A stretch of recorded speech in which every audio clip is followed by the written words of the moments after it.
जी नमस्कार media map के दर्शकों, आपका स्वागत है। आज हम सत्ताधारी पार्टी भारतीय जनता पार्टी, उसके 46 साल हो चुके हैं स्थापना से, और आज वो 20 राज्यों में सत्ता में है और दुनिया की सबसे बड़ी पार्टी होने का उनको गौरव प्राप्त। हम ये आज इस विषय पर चर्चा इसलिए कर रहे हैं कि आज देश जिस कोने में खड़ा है, और जैसा कि अभी हमारे साथ साथी चार जुड़ चुके हैं, मैं उनका परिचय कराना चाहूंगा, जो भारतीय जनता पार्टी के साथ वर्षों से जुड़े हैं, दशकों से जुड़े हैं, उनकी गतिविधियों को देखते रहे हैं, नजदीकी से कुछ नेताओं को जाना है। मैं उनका परिचय कराना चाहूँ। हमारे साथ हैं शिखा त्यागी जी, जो भारतीय जनता पार्टी के साथ नजदीक से जुड़ी रही और उनको एक पैनी नजर से उन्होंने भारतीय जनता पार्टी को देखा है, उसकी सराहना भी की है और उसकी भर्त्सना। हमारे साथ प्रोफेसर अविनाश सिंह हैं, जो मेरे तरह एक वरिष्ठ पत्रकार भी हैं, पढ़ाते भी हैं, दुनिया देखी हुई है और भारतीय जनता पार्टी को बहुत नजदीक से इसलिए देखा है कि ट्रिब्यून में उन्होंने काम किया है और किस तरह से भारतीय जनता पार्टी पंजाब में संघर्ष करती चली आई है कि वहां सत्ताधारी पार्टी बन सके। अकाली दल के कंधों पर चढ़कर सत्ता में भाग लिया उन्होंने। हमारे साथ चंद्रकांत श्रीवास्तव जी हैं, जो वकील हैं और उन्होंने बहुत उत्तर प्रदेश की राजनीति को और देश की राजनीति को बहुत करीब से देखा। वो जानते हैं कि सत्ता क्या होती है, सत्ता किस प्रकार से बनती है। स्वागत है सभी साथियों का। तो आज हम ये चर्चा करने जा रहे हैं कि भारतीय जनता पार्टी 20 प्रदेशों में सत्ता में है और 46 साल अपनी सत्ता नई पार्टी की स्थापना से पूरे कर चुकी है, और उन्होंने 2 एमपीज के से शुरू किया और आज वो मेजॉरिटी पार्टी है केंद्र में भी। हालांकि केंद्र में उनके पास पूर्ण मेजॉरिटी नहीं रही, पूर्ण बहुमत नहीं मिला। आखिरी जो लास्ट 2024 में लोकसभा का चुनाव हुआ था, इसलिए वो एक कोलिशन पार्टी को गवर्नमेंट चला रही है। मैं शिखा जी आपसे जानना चाहूंगा, बहुत से लोगों का ये कहना है कि एन केन प्रकारेण सत्ता में कैसे आया जाता है, कैसे बने रहना है और किस प्रकार से सत्ता को काबिज रहना है, ये बहुत से लोग कहते हैं भारतीय जनता पार्टी से सीखना चाहिए। क्या नैतिकता के आधार पर आप इसको कैसे देखती हैं? इसमें कोई नैतिकता है ही नहीं, ये सिर्फ सत्ता में बने रहने की एक भूख है। इसमें कहीं कोई नैतिकता नहीं है। ये इनकेन किसी भी तरह से सत्ता में बने रहे, कुछ भी उसके लिए करना हो। जो मौजूदा बीजेपी है, मैं उसकी बात कर रही हूँ, जो 12 साल से है, तो और कुछ है ही नहीं और विजन भी नहीं है। मैं नहीं समझती कि किसी भी तरह की कोई चिंतन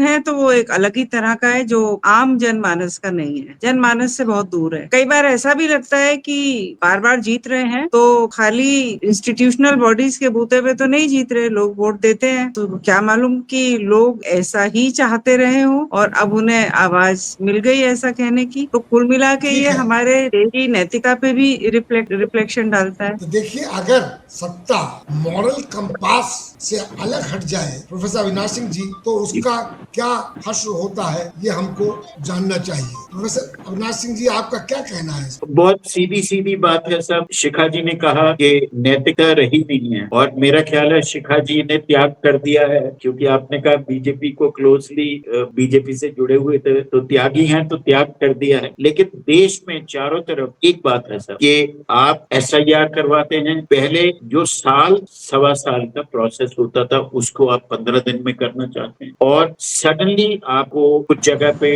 डिलिमिटेशन हुई।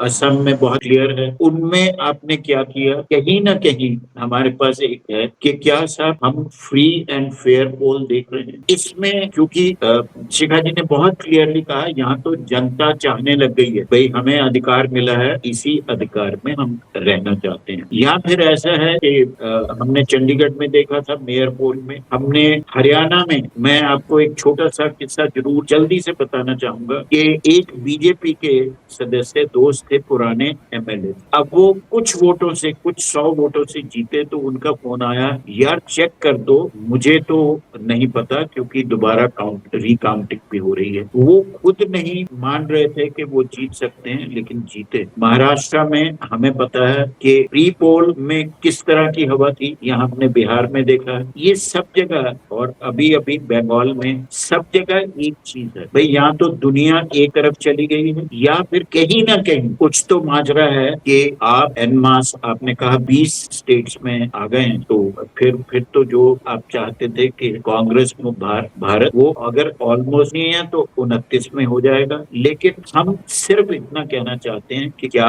हमारे देश में इस समय जो प्रोसेस चल रहा है और जो हमारे चीफ इलेक्शन कमिश्नर हैं वो उस तरफ साथ दे रहे हैं, और अब नैरेटिव में, जब जो नैरेटिव हमारी रूलिंग पार्टी का, उस नैरेटिव में अगर जुडिशरी भी आपको हिंट देने लगे तो हम कैसा फील करेंगे। बहुत छोटा सा है, दोबारा आते हैं तो फिर बात करेंगे। यहाँ पर प्रोफेसर अविनाश जी, आपने महत्वपूर्ण बात की है, और चूंकि आपने जुडिशरी की बात की है, मैं चंद्रकांत जी के पास जाना चाहता हूँ और उनसे पूछना चाहूंगा कि वो बताएं, प्रकाश डालें कि जिस प्रकार से आप SIR के मुद्दे पर सुप्रीम कोर्ट ने 27 लाख वोट बंगाल में नहीं डाल सके। प्रजातंत्र में सबसे बड़ा अधिकार है कि एक नागरिक को वोट डालने का अधिकार, 27 लाख वोटरों को वंचित करना क्या प्रजातंत्र के लिए, प्रजातंत्र के स्वास्थ्य के लिए ठीक है? चंद्रकांत जी, इस पर प्रकाश डालें आप। धन्यवाद आदरणीय मिश्रा जी, आपने हमको मौका दिया बोलने का। मैं किसी भी बात पे टिप्पणी करने से पहले,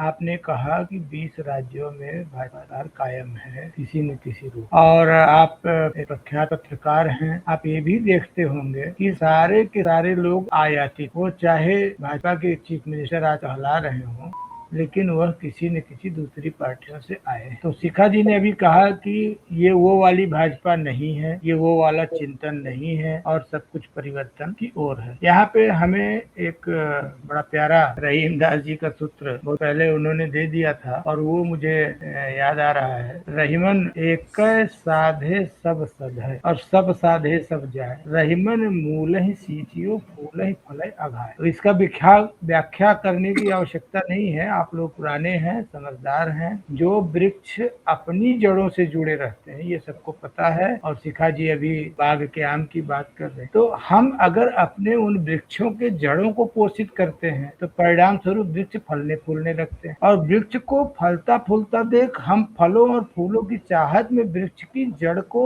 भूल जाते हैं, कालांतर में वृक्ष सूख जाते हैं। तो मुझे कुछ ऐसा ही प्रतीत हो रहा है कि अब ये जो फूल बागवान जो है वो हमको लगता है कि अब सब सूखने के कगार पे हैं। ये 20 राज्यों की बात, क्योंकि भाजपा अभी भी जनता का मन नहीं जीत। यहाँ पर आपने कहा भाजपा जनता का मन नहीं जीत पाई। देखिए सबसे बड़ी बात यह है, आपने कितनी बड़ी बात की कि सब कुछ 20 राज्यों में सरकार में आने के बाद भी राष्ट्रीय स्तर पर अभी भी अगर अपोजिशन इकट्ठा हो जाए तो भारतीय जनता पार्टी किसी भी प्रकार से सत्ता में काबिज नहीं। हालांकि आप देखें कि हर सिस्टम में जो भी इंस्टीट्यूशन है उसका दुरुपयोग किया जा रहा है, ये सब सर्वविदित। अब मैं प्रोफेसर सरकार से बात पूछना चाहूंगा कि अगर आज भारतीय जनता पार्टी दुनिया की सबसे बड़ी पार्टी होने का दावा, 2 करोड़ के करीब उनके सक्रिय सदस्य हैं, तो उनको इन सारे दंड फंद करने की क्या आवश्यकता है? प्रजातंत्र की जड़ क्यों खोदना चाहते हैं? जनता में क्यों रोष पैदा करना? प्रोफेसर सरकार, इस पर आप प्रकाश डालें। बहुत धन्यवाद। पहली बात तो आप ये समझ लीजिए 2 करोड़ मेंबर्स है, तो सक्रिय नहीं है, वो डिजिटल मेंबर्स है। उनके जो मेंबर्स हैं और जो सक्रिय हैं वो कुछ लाखों में ही हैं, और हम ये देख चुके हैं अभी बंगाल के इलेक्शन में उन्होंने उनका सारा फौज जब बंगाल में लग गया तो दक्षिण में काम करने वाला कोई नहीं। और जितनी मैं समझता हूँ कि पॉलिटिकल पार्टीज में कहीं ना कहीं सहमे हुए हैं कि उनके पास फौज है, वो भी सही नहीं, इतनी फौज नहीं है जितनी वो कागजों में दिखाते हैं या जितना लोग समझते हैं। पर हाँ, उनके पास एक डेडिकेटेड कैडर है जो आरएसएस का, बीजेपी का कोई कैडर नहीं। और ये पिछले 2024 के चुनाव में हम देख चुके हैं, जब बीजेपी के प्रेसिडेंट प्रेसिडेंट जेपी नड्डा और कई नेताओं ने कहा कि हमें आरएसएस की कोई फिक्र नहीं है, हम बीजेपी है, हम अपने आप लड़ सकते हैं। और आरएसएस के जितने भी फौज थी वो अपने बैरक्स में लौट गई और बीजेपी को तमाम गड़बड़ियां करने के बाद भी कम से कम 100 सीटों में उन्होंने गड़बड़ी की है। 70 का तो आंकड़े अपने सामने है, नहीं तो उनको 240 भी नहीं। ये सच्चाई। आपने कहा कि वो जनमानस में नहीं समाये, उनको जनमानस की फिक्र नहीं है। वो यही सोचते हैं कि उनके पास एक कैडर है और वो कैडर जो है तो मानना पड़ेगा कि वाकई डेडिकेटेड, हालांकि कैडर को मिलता नहीं है, ये भी सही। मैं कैडर यहाँ क्या पूछना चाहूंगा आपसे प्रोफेसर सरकार, मैं आपसे पूछना चाहूंगा, संघ ने हमेशा दावा किया कि वो नैतिकता के आधार पर काम, और उन्होंने बड़े बड़ी भाषण दिए, लोगों को कन्विंस किया कि वो सत्ता के लिए संघ में नहीं है। आप साफ देख रहे हैं कि वो कैडर क्या अपना दिमाग कहीं गिरवी रख देते हैं जब देख रहे हैं बराबर, जैसे कि एक नहीं कितने ही बड़े नेता आज भारतीय जनता पार्टी में जो कांग्रेस से गए हुए हैं और वो कहते हैं कांग्रेस मुक्त भारत। भारतीय जनता पार्टी अपने को कांग्रेस से मुक्त नहीं करा पा। प्रोफेसर सरकार, इस पर आपका क्या कहना? देखिए, उनके साथ एक समस्या है, वो अपने आप को सांस्कृतिक संगठन जरूर कहते हैं पर उनका जो पूरा तरीका है वो एक क्वाशी आर्मी का है। वहाँ पे डिस्कशन नहीं होते, वहाँ पे सरमन्स दे दिए जाते हैं। सबको सरमन को बिना पूछे, बिना किसी तरह का प्रश्न किए, बिना किसी तरह के लाग लपेट के उसको मानना है। संघ के अंदर कहा भी जाता है कि सूचना के आगे सोच नहीं। ये जो सोच नहीं की तरफ मैं आ रहा हूँ, मैं आ रहा हूँ आपके जवाब। तो ये जो सोच नहीं है का है तो उसमें एक कर्मठ एक मजदूर तो मिल जाता है पर राजनीतिक जो एक वर्कर जो है वो नहीं मिलता है। इसलिए राजनीतिक जो लीडरशिप है उसके लिए उनको दूसरे पार्टियों पर, और खास करके आज भी इसमें कोई शक नहीं, जो कांग्रेस से जो लोग आते हैं उनकी जो एक राजनीतिक जो ट्रेनिंग हो जाती है वो चीज बीजेपी में नहीं हो पाती। तो पीटी अडवाणी जी थे तो वहां उस चीज की कुछ न कुछ चीजें होती थी। उस वक्त संघ में भी बातचीत होती थी, बातचीत हुई और संघ क्रिटिकली बातचीत करता था। ऑर्गेनाइजर भी बहुत क्रिटिकल, जो बीजेपी का जो पूरा सरकार थी उसके लिए ऑर्गेनाइजर बहुत क्रिटिकल रहा है। मैं फिर आपके पास पलट के आता हूँ। एक महत्वपूर्ण मुद्दा आपने जो उठाया है, मैं प्रोफेसर अविनाश सिंह से पूछना चाहूंगा। प्रोफेसर सरकार ने कहा कि क्वासी आर्मी, अब अगर आप इसको किस नजर से देखते हैं कि ये तो फांसीवाद हुआ जिसमें कि कमांड स्ट्रक्चर है, किसी को और दखल देने की कोई राइट नहीं है, किसी को विचार करने की कोई राइट नहीं है, ऊपर से जो कमांड आई उसी को एग्जीक्यूट करना है। प्रोफेसर अविनाश जी, आप कैसे देखते हैं इसको? आपने बिल्कुल सही फरमाया कि आज की डेट में कोई भी सर उठाता है कहीं का भी है तो आपको मालूम है आप पे यूपीए लग सकता है। I am not correct here, चाहे कोई भी हो, चाहे वो शर्जील हो, चाहे वो हमारे लद्दाख वाले लीडर हूँ, बहुत सारे और हैं। इसके साथ साथ मैं एक जरूर आपको हमें बहुत क्लियर है कि कहीं भी अगर हम आरएसएस की बात करें तो बात सुनी नहीं जाती, वहां भी मार्शल हैं। लेकिन नड्डा साहब ने जो कहा था विद इन फ्यू डेज हमें वापस पता लग गया था कि आप कहाँ स्टैंड करते हो विदाउट आरएसएस और आरएसएस की पावर कहाँ है, वो बहुत क्लियरली हो गया था। एक चीज और पॉइंट आउट करना चाहता, इंडिया ब्लॉक जब बना तो सबसे पहले मुद्दा किसने उठाया? मुद्दा उठाया था नीतीश कुमार ने। नाराज होकर सबसे पहले क्यों निकले? चलो हम कहेंगे उनकी हिस्ट्री में कुछ ऐसा है कि हम पलटू राम कह देते हैं, कभी भी किसी तरफ भी जा सकते, लेकिन बाकी के फ्लॉ को हम सिर्फ लीडरशिप के नाम से, टीएमसी साथ में थी लेकिन हम साथ नहीं रख पाए और आज भी साथ नहीं रख पाए। आपने कहा था, मैं यही टोकना चाहता हूँ, आपने सही कहा कि देखिए जो डेमोक्रेसी आज हमारी जिस मोड़ पे खड़ी है वहाँ सत्ताधारी पार्टी और पार्टियों को डिवाइड करके सत्ता में बनी रहती है, जिसको कहते हैं फर्स्ट पास्ट पोस्ट सिस्टम। अब आप ये बताइए कि आप प्रोफेसर शिखा जी, मैं आपसे पूछना चाहूंगा कि ये जो सिस्टम है जहाँ अपोजिशन विरोधी पक्ष डिवाइडेड है, वहाँ सत्ताधारी पार्टी के पास बहुत सारे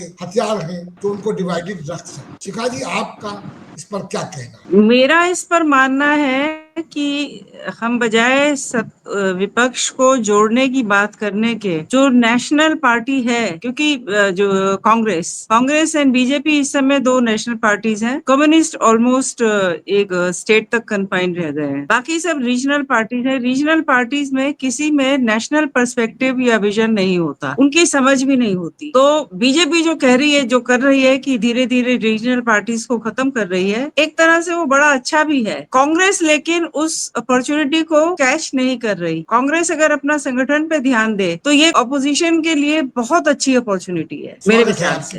एक बहुत सकारात्मक बात आपने की। मैं चंद्रकांत जी के पास से वापस जाना चाहता हूँ। चंद्रकांत जी, आप ये बताइए, जो इलेक्टोरल बॉन्ड का मुद्दा आया, जिसके थ्रू अथाह कूट धन भारतीय जनता पार्टी को मिला, उसको आप किस नजरिए से देखते हैं? देखिए मिश्रा जी, ये बात आप हमारे मुंह से कलवा रहे। माननीय सर्वोच्च न्यायालय ने एक एक चीज उजागर कर दिया है, और सबसे ज्यादा इलेक्टोरल बॉन्ड पे चंदा अगर आया है तो भारतीय जनता पार्टी के पास आया है। सारे लोगों ने अपनी लिस्ट दे दी है, सब चीज क्लियर है। इस पे बहुत बोलने का नहीं रह गया। लेकिन मैं आपसे ये जानना चाहूंगा कि इलेक्टोरल बॉन्ड्स में जो पैसा गया है वो लोगों ने स्वेच्छा से दिया है या अपने धंधे को बढ़ाने के लिए दिया?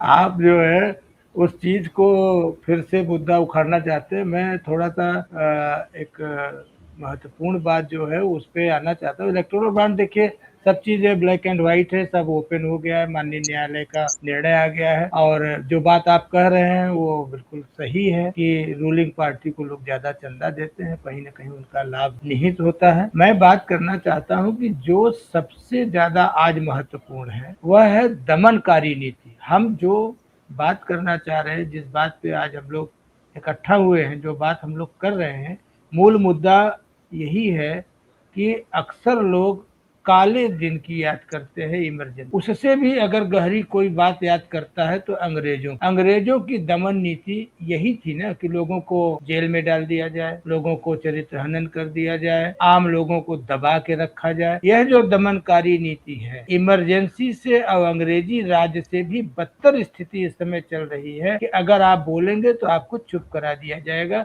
By hook by. अब ये कैसे क्या हो रहा है, क्या लोग चुप हैं? और चाहे चारों स्तंभ, आज हम लोग पत्रकार हैं बड़े बड़े, आप लोग बड़े अनुभवी पत्रकार हैं, तमाम दुनिया आप लोगों ने देखी है, देश विदेश देखा। क्या ऐसा शासन सत्ता इसके पहले कभी या विश्व में कहीं आपको दिखाई पड़ रही है? मेरा ये जी, आपने सही पूछा। इस प्रकार की सत्ता जर्मनी में थी, मुसोलिनी इटली में थी, इस तरह की फासीवादी ताकतें थी। आज मैं आपको इमरजेंसी की आपने चर्चा की है, मैं यहाँ अपने साथियों को बताना चाहूंगा कि 2016 में लालकृष्ण अडवाणी जी ने मुझसे स्वयं कहा कि इमरजेंसी आ चुकी है। अब चलिए, मैं प्रोफेसर सरकार से पूछना चाहूंगा, सरकार साहब ये बताएं, क्या आपने इस प्रकार की दमनकारी नीति इससे पहले कभी देखी है? आप तो पिछले 5 दशकों से राजनीति के अवलोकन करते आए हैं। आप मुझे बताएं कि आज जिस प्रकार के जो भी प्रदर्शन करता है, जो भी राइट के लिए डिमांड करता है, उसके ऊपर ईयूए लगा देना, देशद्रोही बता देना, उसको फंसा देना कानून में, आप मुझे बताएं इसको आप कैसे देखते हैं? आपने जो कहा, मैं सिर्फ आपसे कहूंगा, पवन खेड़ा एक सही बयान देने के लिए उनको किस तरह से पिछले 2 महीने से परेशान किया जाए, यही तरीका। आप पे डिफेमेशन लगा दिया जाएगा, आप पर एनएसए लगा दिया जाएगा, और कई अखबारों का नहीं, कई न्यूज चैनल का कैसा नाम लेके कैसा, एक मेगा इंजीनियरिंग करके उनका एक टीवी चैनल, और वो टीवी चैनल जो है मेगा इंजीनियरिंग ने बहुत सारी गड़बड़ियां की हुई, उनकी जांच नहीं हो, पर उन्होंने 75 लाख का इलेक्टोरल बॉन्ड दिया है, और इसकी वजह से उनकी जो चैनल है वो चलती रहे। एक और चैनल है राष्ट्रीय, और वो चैनल जो है हर खबर जो है वो तारीफ की ही हो। एक और चैनल है, उसने बैलेंस कर रखा है, उसने भी इलेक्टोरल बॉन्ड, उसके 2-3 एंकर खुल के तारीफ के पुल बांध देते हैं,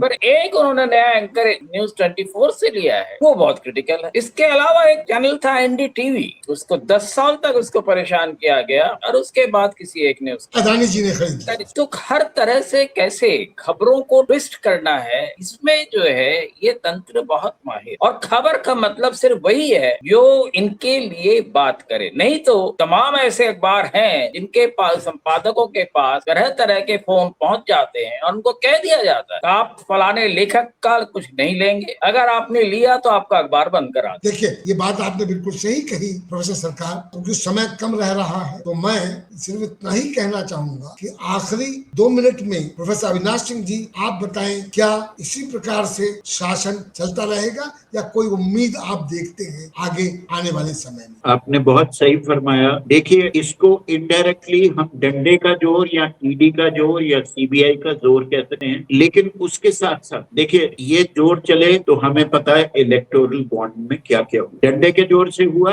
थ्रेट के थ्रू हुआ। इसी तरह अगर हम आज जो बंगाल में चीफ मिनिस्टर बने हैं या जो हेमंत बिस्वा शर्मा असम में हैं, आप देखिए कि कहाँ थे और किस तरह के चार्जेस थे। चार्जेस आपने भी लगाए थे, आज वो दूध के धुले हो गए। ऐसे नहीं, हमारे पास कम से कम 25 एग्जाम्पल या उससे भी बहुत ज्यादा होंगी। बीजेपी की वॉशिंग मशीन, बीजेपी की वॉशिंग मशीन जी। लेकिन उसके साथ इसके साथ साथ ये है कि जहां भी आप चाहते हैं उसको एक थ्रेट और उसके बाद वो पार्टी चेंज करते हैं और उसके बाद वो दूध का धुला साफ निकल जाता है। हमारे पास बहुत आपने कहा।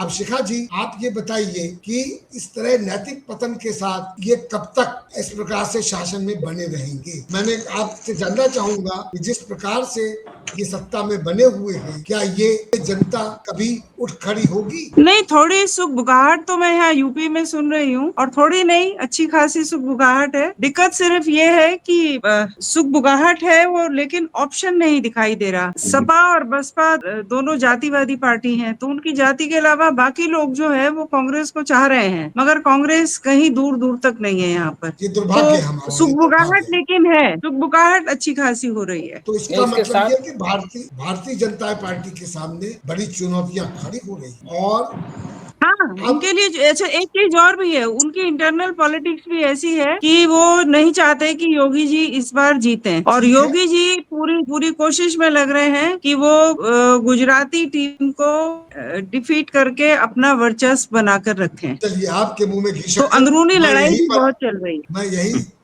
समय समाप्त हो रहा है। मैं ये कहना चाहूंगा आज का बड़ा रोचक डिस्कशन रहा। हम सभी साथियों को धन्यवाद देते हैं, अपने दर्शकों को ये कहते हैं कि आप इस पर कमेंट करें, सब्सक्राइब करें, शेयर करें। बहुत बहुत धन्यवाद सभी साथियों का। नमस्कार।